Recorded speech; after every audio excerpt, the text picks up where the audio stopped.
उत्तराखंड का एक ऐसा अनोखा मंदिर जहां भगवान शिवजी ने क्रोधित होकर उगाया था ये घना जंगल। ऐसा कहा जाता है कि शिवजी को यह जगह इतनी पसंद आई थी कि वेश बदलकर उन्होंने यहाँ के गांव वालों से यहाँ रहने के लिए जमीन मांगी थी। लेकिन यहाँ खेती होने की वजह से गांव वालों ने उनको जमीन देने से इनकार कर दिया था, जिससे क्रोधित होकर भगवान शिवजी ने खेतों को घने जंगल में परिवर्तित कर दिया था। हेलो एवरीवन, मैं हूँ अर्चना और एक बार फिर से आप सभी का स्वागत है मेरे यूट्यूब चैनल पे। तो फिलहाल मैं आ चुकी हूँ देवलसारी टेम्पल और मंदिर आप मेरे पीछे देख सकते हैं। तो वैसे तो ये उत्तराखंड का जो देहरादून डिस्ट्रिक्ट है उसी में देवलसारी जो जोन है वो आता है, लेकिन यहाँ तक पहुँचने के लिए आपको थोड़ी सी मेहनत करनी पड़ सकती है। और यहाँ का जो रूट है ना वो मतलब ऑफ बीट डेस्टिनेशन ही आप कह सकते हैं। ये उतना ज़्यादा भी फेमस है नहीं, ज़्यादातर लोग यहाँ पे नहीं आते हैं, लेकिन अब क्योंकि मैं यहाँ पे आई हूँ तो मैं ज़रूर आपको वो रूट बताना चाहूँगी जिसकी मदद से आप यहाँ तक आ सकते हैं। तो चलिए मैं आपको स्टार्टिंग से दिखाती हूँ कि आप किस तरीके से यहाँ तक आ सकते हैं और यहाँ पे आके भगवान शिव जी के दर्शन कर सकते हैं। So let's get in the video. तो गाइज अभी दोपहर के 11 बज चुके हैं और मैं भी निकल चुकी हूँ अपने हॉस्टल से देवलसारी जाने के लिए। अब यहाँ पे मैं आपकी जानकारी के लिए मैं बता दूं कि अगर आप गूगल पे सर्च करते हैं कि देहरादून से देवलसारी का कितना डिस्टेंस है तो आपको दिखेगा 72 किलोमीटर, और जिसको कवर करने के लिए अकॉर्डिंग टू गूगल आपको 3 घंटे लगेंगे। लेकिन जब आप सच में जाएंगे तो यहाँ पे आपको एट लीस्ट 4 घंटे लगेंगे, वो भी जब आप फुल स्पीड में गाड़ी चला रहे होंगे तब, क्योंकि ये जो जगह है वो ऑफ बीट तो है ही, साथ ही साथ यहाँ के जो रास्ते हैं वो उतने अच्छे नहीं है। मतलब कुछ दूर, जैसे अगर आप देवलसारी के करीब जाओगे ना, उस गांव के करीब, तो वहाँ के रास्ते बहुत ही कच्चे टाइप के हैं। मतलब अभी सड़कें बन ही रही हैं, अभी वीडियो में आप देखोगे ही।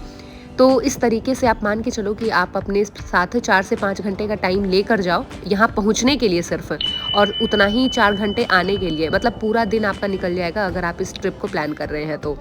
अब सबसे पहले बात करते हैं कि देवलसारी तक आप कैसे पहुँचे। तो यहाँ पहुँचने के लिए ना 2 ऑप्शन है, या तो आप पब्लिक ट्रांसपोर्ट का यूज कर सकते हैं या फिर आप प्राइवेट ट्रांसपोर्ट, मतलब जो भी आपके पास अगर कार है तो कार से जा सकते हैं, अगर आपको बाइक राइडिंग का शौक है तो बाइक से भी जा सकते हैं। हालांकि मैं रिकमेंड करूँगी कि आप यहाँ पे 4 व्हीलर से ही जाओ, क्योंकि बहुत धूल मिट्टी है रास्ते में। तो अगर आप बाइक से जाते हो ना तो मतलब पूरी तरीके से गंदे हो जाओगे रास्ते में ही।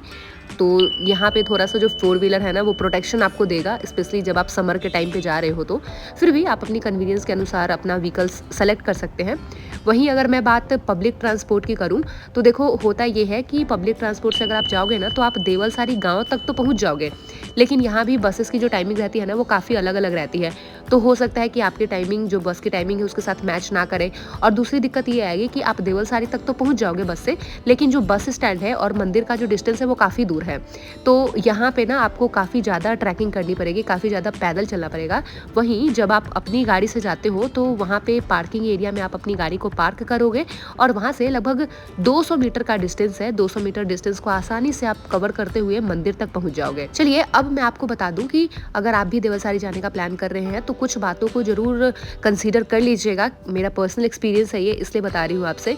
पहली बात तो ये कि रास्ता थोड़ा सा खराब है, तो इसलिए ना आप चाहे तो शॉर्टकट लेके जा सकते हैं। अब यहाँ पे हमने एक शॉर्टकट लिया है, मतलब मसूरी तक जो आप नॉर्मल देहरादून से मसूरी रूट पे जाते हो ना, उस रूट पे आप फॉलो करते हुए आगे तक जाइए। लेकिन मसूरी से पहले ही एक कट लेना होता है, और वो कट मान के चलो आपकी जो लैंडौर वाला रास्ता है ना उधर की तरफ जाना होता है। अगर आपको भी मोशन सिकनेस की दिक्कत है तो भाई दवाई तो ज़रूर ही रख लीजिएगा, क्योंकि होता ये है कि रास्ते काफ़ी ऊबड़ खाबड़ हैं और ऐसे में मेरे जैसे लोगों को, मतलब मुझे बहुत मोशन सिकनेस होती है पहाड़ों में, तो इसलिए मैंडेटरी है कि आप अपने साथ दवा रख लें ताकि आपकी तबीयत ख़राब ना हो। और ये जो रास्ते आप देख रहे हैं ये लैंडौर वाला रूट है। मैंने आपको पहले भी बताया था कि अभी हमने एक शॉर्टकट लिया है, तो चाहे आप उस शॉर्टकट से आओ या फिर आप सीधे मसूरी की तरफ निकलो, अल्टीमेटली आपको एक रूट मिलेगा जहाँ पे, मतलब वहाँ से आगे आप जाओगे ना तो धनौल्टी को जाता है, तो उसी रास्ते पे आप पहुँचते हो। लेकिन हमने ये वाला रूट इसलिए भी लिया था क्योंकि यहाँ पे ट्रैफिक बहुत कम थी। चलिए अब इस रूट में जो प्रॉब्लम आती है वो भी मैं आपको बता दूं कि अगर आप शॉर्टकट का रास्ता लेते हो ना तो यहाँ पे ना एक, ये जो प्लेस आप देख रहे हो ना, यहाँ पे हमारी जो गाड़ी थी ना वो थोड़ी सी फंस गई थी, क्योंकि जो रोड है ना वो काफ़ी नैरो है और ऐसे में सामने से भी गाड़ी आ रही होती है और आपकी भी गाड़ी आगे को बढ़ रही होती है ना, तो गाड़ी के जो फंसने के चांसेस है वो ज़्यादा होते हैं। बट फिर भी समहाउ हमारी जो गाड़ी थी वो थोड़ी देर के बाद निकल गई थी। तो गाइज़ यहाँ पे अभी हम लोग आ चुके हैं धनौल्टी वाले रास्ते पे, और यहीं से हमें अब लेफ़्ट की तरफ एक टर्न लेना है और सामने एक बड़ा सा बोर्ड दिखेगा आपको, उस बोर्ड पे लिखा हुआ भी दिखेगा कि मतलब देहरादून कितना किलोमीटर है और थत्यूर कितना किलोमीटर है, धनौल्टी कितना किलोमीटर दूर है। ये जो सामने ग्रीन बोर्ड दिख रहा है, इसी को देख के इसी से आपको लेफ़्ट टर्न लेना होता है। और इससे जब आप लेफ़्ट टर्न लोगे ना तो आप थत्यूर की तरफ बढ़ते हो और यहाँ से थत्यूर जो है वो 22 किलोमीटर है। तो 22 किलोमीटर तक सीधे इसी रास्ते को आपको फॉलो करते हुए बढ़ना है। और ये जो सभी आप ट्रैवलर वाली गाड़ियाँ देख रहे हो, कार देख रहे हो ना, ये सारे मैंने आपको बताया भी था स्टार्टिंग में कि आप देवलसारी तक पब्लिक ट्रांसपोर्ट से भी जा सकते हो। तो इसीलिए ये गाड़ियाँ वहाँ पे लगी हुई हैं कि जिनको भी थत्यूर जाना हो या फिर देवलसारी जाना हो तो आप वो पब्लिक ट्रांसपोर्ट भी ले सकते हो। फिलहाल हम लोग बढ़ रहे हैं थत्यूर की तरफ। और यहाँ तक तो जो रास्ता है ना, मतलब मान के चलो कि थत्यूर तक रास्ता बहुत सही है। मतलब यहाँ पे ज़्यादा ट्रैफिक भी नहीं है, बहुत ही कम गाड़ियाँ हैं जो इस रोड पे चल रही होती है, तो ट्रैफिक तो आपको ना के बराबर ही मिलेगी इधर। वैसे तो देवलसारी जाने में आपको कोई प्रॉब्लम नहीं आएगी, मतलब अगर आप अपनी भी गाड़ी से जाते हैं तो। लेकिन ऐसा हो सकता है कि बीच में कहीं पे नेटवर्क इशू हो रहा हो और आपको मैप देखने में प्रॉब्लम हो रही हो या फिर रास्ता का पता नहीं चल रहा है। तो इस रास्ते में ना कई सारे आपको छोटे छोटे गांव मिलेंगे, तो आप वहाँ के जो लोकल्स होते हैं, विलेजर्स होते हैं, आप उनसे पूछ लेना, वो आपको सही रास्ता बता देंगे। एंड दूसरी चीज़ ये कि अगर आप मान के ऐसा चलो कि देहरादून से सुबह में निकलते हो ब्रेकफास्ट करके, तो दोपहर के 12-1 तो बज ही जाएंगे यहाँ पे पहुँचने में। तो यहाँ पे ना बीच रास्ते में कई सारी ये आप देख सकते हो जो गांव आते हैं ना छोटे छोटे, तो उनके मार्केट्स भी हैं यहाँ पे। तो हमें तो काफ़ी सारे मार्केट्स मिले थे और यहाँ से आप रुक के थोड़ी देर चाय नाश्ता कर सकते हो या फिर अगर दोपहर का टाइम हो चुका है तो आप यहाँ पे लंच भी कर सकते हो। काफ़ी सारे होटल्स वगैरह भी हैं। एंड अगर आपको यहाँ से रुकने का प्लान है तो आप इधर रुक भी सकते हैं। मैंने देखे थे कुछ होटल्स के नंबर वगैरह भी उन्होंने, जैसे वॉल पे होता है ना, तो लगा रखे थे होटल्स के नंबर। तो कुछ इस तरीके से आप थत्यूर पहुंचते हैं। और ये जो अभी आप रास्ता देख रहे हो थत्यूर का है। और थत्यूर जैसे ही आप क्रॉस करते हो ना, तब जो खराब वाला रूट है, जो मैं जिसकी बारे में आपको बता रही थी स्टार्टिंग में ही कि रास्ता उतना अच्छा नहीं है, तो आगे का जो 9 किलोमीटर है ना, वो ऐसा ही रास्ता है, मतलब पूरा कच्चा ही रास्ता है। और इसी बीच में हमें ना एक लड़की मिली थी जो कि इसी रास्ते से जा रही थी और वो अपने घर को जा रही थी, मतलब स्कूल से लौटते हुए वो घर जा रही थी। तो हमने उसे पूछा कि कहाँ वो जा रही है। और मतलब पहले तो वो थोड़ी सी हिचकिचा रही थी, क्योंकि मतलब हमने जब उसे लिफ्ट के लिए पूछा था तो बट क्योंकि जब हमने सुना कि 2 किलोमीटर वो पैदल चल के जाएगी, वो भी इतनी धूप में, तो हमने उसे कहा कि आप आ जाओ हमारे साथ गाड़ी में। गाँव आएगा ना तो फिर हमें बता देना, कि हमें नहीं पता भाई, ऐसा ना हो कि आप भी हमारे साथ देवलसारी चल लो। गए हो देवलसारी आप? अच्छा, आपके गाँव से ही जाता है? चलो फिर तो ठीक है जी। कैसी है पूरी? हाँ, ये तो पूरा रास्ता ही ऐसा है। कौन सी क्लास में हो? 8 में। तो गाइस फाइनली हम लोग एंटर कर चुके हैं देवलसारी में। और ये देखो, यहाँ पे आपको अपनी गाड़ियों की पार्किंग करनी होती है। तो जैसे 2 व्हीलर आप इधर पार्किंग करोगे और 4 व्हीलर इधर पार्क करना होता है। और अभी हम चल रहे हैं मंदिर की तरफ, देखते हैं रास्ता किधर से। बाकी ये यहाँ पे पूरा ट्री रेंज देखो दूर दूर तक। जाना कहाँ से है रास्ता?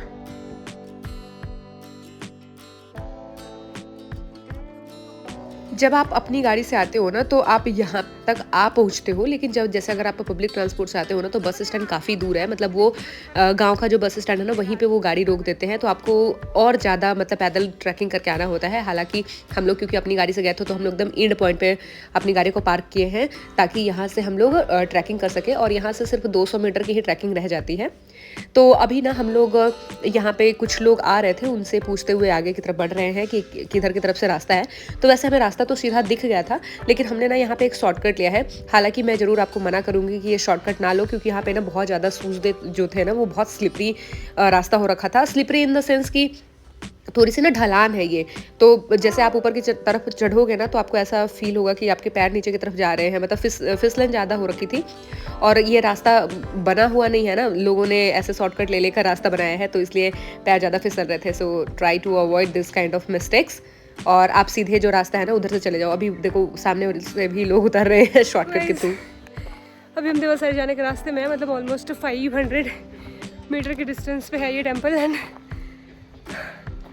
बस 500 मीटर की ही डिस्टेंस पे है। एंड वी आर थके जा रहे हैं। यहाँ से देखो कितने अच्छे व्यू है। और ये टेम्पल रहा। तो भाई यहाँ पे आवश्यक सूचना दी है, आप पढ़ के जाओ इसे। यहाँ पे है कांच से बनी वस्तु इधर उधर फेंकना नहीं है आपको, सीसीटीवी कैमरे की निगरानी में है आप।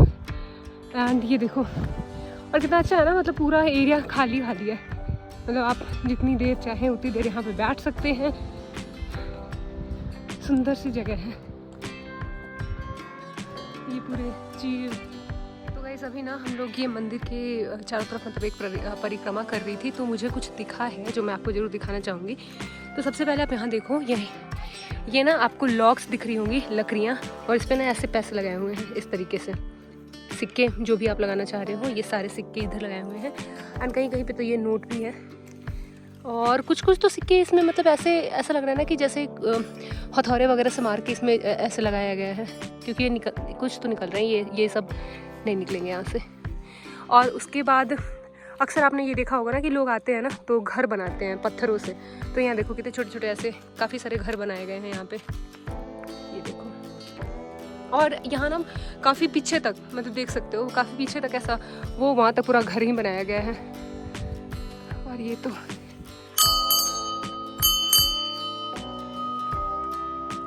यहाँ पे ना एक ये देखो बाहर ही एक शिव जी का ऐसे शिवलिंग है बना हुआ, देख सकते हैं आप। और वाकई में ये जगह बहुत ही ज़्यादा सुंदर है, और मुझे सबसे अच्छी इस जगह की ये बात लगी कि यहाँ पे बिल्कुल भी भीड़ नहीं थी। और ये जो सामने देख रहे हैं, इको टूरिज्म को प्रमोट करने के लिए इन्होंने एक छोटा सा लकड़ियों का गेट बनाया हुआ है देवलसरी करके। हालांकि उसके अंदर जाने के लिए आपको ना एंट्री टिकट लगती है वहाँ की, तो आपको एंट्री टिकट लेके आप अंदर भी जा सकते हैं फ़ोटो क्लिक कराने। So guys this is all for today's video, and I hope कि आपको मेरी आज की जो ये वीडियो थी ये पसंद आई हुई है। तो अगर आपको मेरी वीडियो अच्छी लगती है, मैंने जो भी इन्फॉर्मेशन आपको वीडियो के थ्रू बताने की कोशिश करी है वो आपको अच्छी लगी होगी, तो इस वीडियो को लाइक कर दीजिएगा, मेरे चैनल को सब्सक्राइब कर लीजिएगा अगर अभी तक आप भी मेरे चैनल पर नए हैं और उसे सब्सक्राइब नहीं किया है तो, और साथ ही साथ बेल आइकन को प्रेस कर दीजिएगा ताकि इसी तरीके की और भी वीडियो जब मैं अपने चैनल पे लाऊं तो उसकी नोटिफिकेशन आपको मिलती रहे। So thank you so much for watching.